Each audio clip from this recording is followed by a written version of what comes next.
Sebutlah dua orang sahabat yang bernama Welty dan Kamen. Mereka adalah teman semasa sekolah dan sudah sejak lama sekali mereka tidak bertemu. Hingga pada suatu waktu keduanya bertemu di suatu pusat perbelanjaan.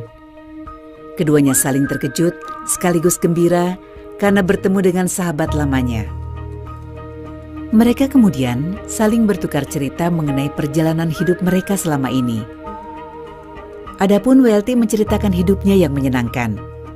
Banyak waktu yang dia habiskan bersama keluarganya karena dia tidak ada masalah dengan keuangannya dan bisa menjalankan hobinya dan banyak melakukan kegiatan sosial. Sedangkan Kamen selalu sibuk bekerja tiap hari, tidak banyak waktu dengan keluarga. Gaji tiap bulan habis untuk kebutuhan hidup, membayar berbagai cicilan dan biaya hidup yang kian hari kian berat.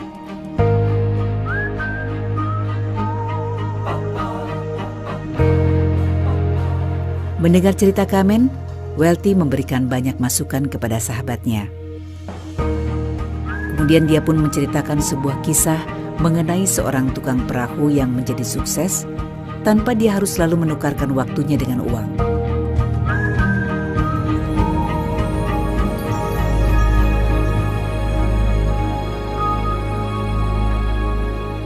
Alkisah dahulu kala ada seorang kepala desa yang mempunyai seorang putri yang sangat cantik.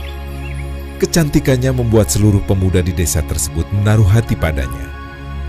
Airi, begitulah nama yang diberikan oleh orang tuanya kepada putrinya itu. Dari sekian banyak pemuda yang menaruh hati padanya, Airi hanya terkesan oleh dua pemuda, yang satu bernama Brito dan lainnya Boti. Semangat dan ambisi dua pemuda inilah yang membuat Airi terkesan. Waktu berjalan dan musim pun berganti. Sampai pada suatu ketika bencana alam yang dahsyat melanda desa mereka. Gempa bumi yang dahsyat telah membuat desa mereka terbelah dua oleh sungai yang lebar dan dalam.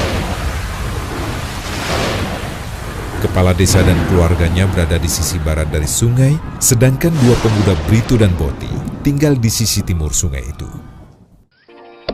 Kedua pemuda itu pun akhirnya membuat rakit mereka masing-masing demi untuk menemui Airi.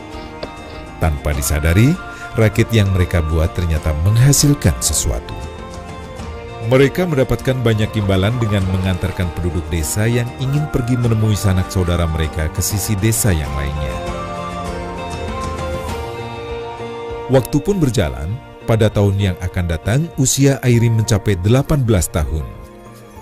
Dan sesuai dengan tradisi desa itu, gadis yang sudah berusia 18 tahun harus memilih calon pendamping hidup.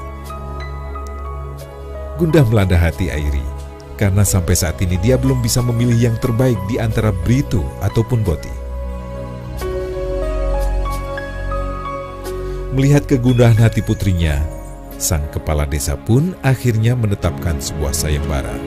Demikian isi sayembara tersebut. Barang siapa berhasil mengumpulkan 1000 tael emas dalam 1 tahun, maka dia berhak menikah dengan putrinya. 1000 tael emas bukanlah jumlah yang sedikit pada masa itu. Brito dan Boti pun pusing 7 keliling melihat persyaratan yang sangat berat itu. Terbayang di mata mereka, harus ribuan kali jasa mereka menyeberangkan penduduk desa, baru mereka bisa mendapatkan 1000 tael emas itu. Mereka pun bekerja dengan lebih giat lagi. Mereka berlomba-lomba menyeberangkan lebih banyak penduduk desa demi mendapatkan 1000 tael emas itu. Hari berganti hari, mereka pun bertambah cerdik. Mereka sekarang bukan lagi membuat rakit, tetapi mereka membuat perahu yang dapat lebih banyak lagi menyeberangkan penduduk sehingga pendapatan mereka bertambah.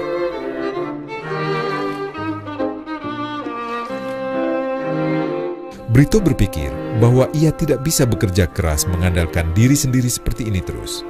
Setelah menghitung-hitung, dia merasa tidak akan mampu mengumpulkan 1000 tael emas itu.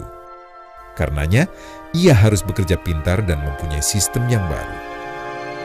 Akhirnya setelah berpikir keras, Brito mendapatkan ide. Dia akan membangun jembatan yang akan menghubungkan desa yang terpisah itu dan dia akan menghasilkan banyak uang. Brito percaya bahwa dengan idenya membangun jembatan itu, nantinya bukan hanya dapat mengumpulkan 1000 tael emas, tetapi ia juga tidak perlu mendayung perahu lagi untuk selamanya. Setelah berketetapan hati, akhirnya Brito membangun jembatan yang sudah digambarnya itu.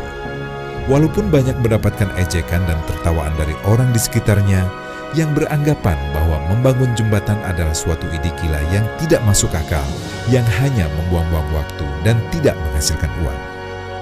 Sementara membangun jembatan, ia masih juga mendayung perahunya, karena dia tahu bahwa jembatan yang dibangunnya belum selesai dan belum menghasilkan pendapatan 1 sen pun. Jika siang ia menyeberangkan penduduk dengan perahu, dan pada waktu luang dan malam hari ia pun membangun jembatan impiannya. Sementara Boti sekarang menjadi bertambah penghasilannya dengan menyeberangkan penduduk desa. Dengan tenaganya yang besar, ia mampu lebih sering menyeberang sungai melampaui Brito. Penampilannya mulai berubah dan tiap hari ia berfoya-foya menghabiskan uang. Menjelang musim dingin tiba, Brito akhirnya berhasil menyelesaikan pekerjaannya membangun jembatan. Hari pembukaan jembatan pun tiba, penduduk desa mulai antusias dengan adanya jembatan baru ini. Harga yang ditetapkan untuk menyeberangi jembatan jauh lebih murah daripada menyeberang dengan perahu. Lagi pula, menyeberang dengan jembatan lebih aman ketimbang naik perahu yang berisiko tenggelam. Jembatan yang dibangun Brito berfungsi dengan baik. Setiap hari penduduk harus membayar untuk melewati jembatan yang dibangunnya.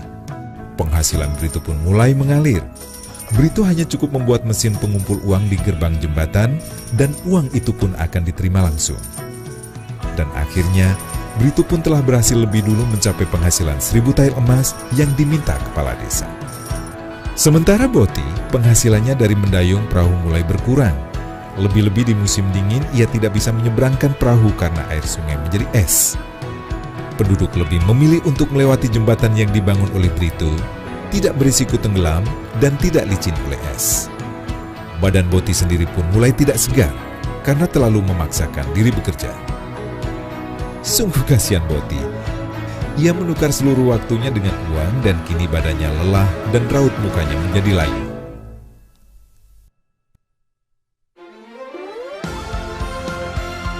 Sekarang musim gugur yang dinanti-nantikan tiba. Akhirnya impian Brito terwujud. Dengan percaya diri yang tinggi, Brito pergi ke rumah kepala desa untuk meminang calon istrinya, Airi. Akhirnya Brito pun menikah dan hidup bahagia. Dengan kondisi bebas keuangan dan bebas waktu, mereka pun hidup bahagia dan berkelimpahan untuk selamanya. Boti akhirnya sadar bahwa ia belum mengambil keputusan yang tepat jika hanya mengandalkan tenaganya saja untuk mencari uang.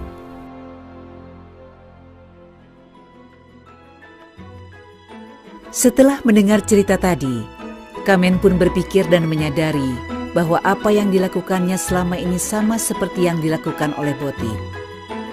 Ia menyadari bahwa selama ini yang dilakukannya adalah menukarkan waktunya dengan uang.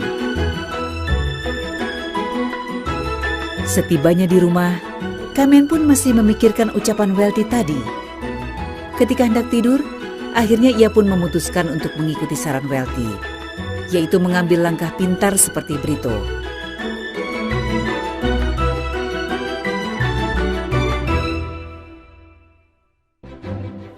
Bagaimana dengan Anda? Cara mana yang akan Anda pilih? Jika Anda belum menemukan jawabannya, coba ikuti pertanyaan berikut ini. Apakah Anda mempunyai penghasilan yang datang 24 jam dengan atau tanpa bekerja? Apakah Anda mengandalkan tenaga Anda sendiri? Ataukah Anda sudah mempunyai sistem yang tepat untuk menghasilkan uang?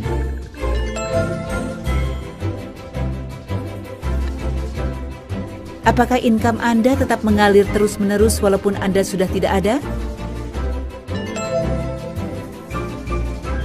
Apakah Anda bisa berhenti bekerja kapan saja Anda inginkan, tapi penghasilan Anda tidak berhenti? Bila Anda sekarang berhenti bekerja, apakah Anda bisa bertahan 1 tahun tanpa penghasilan?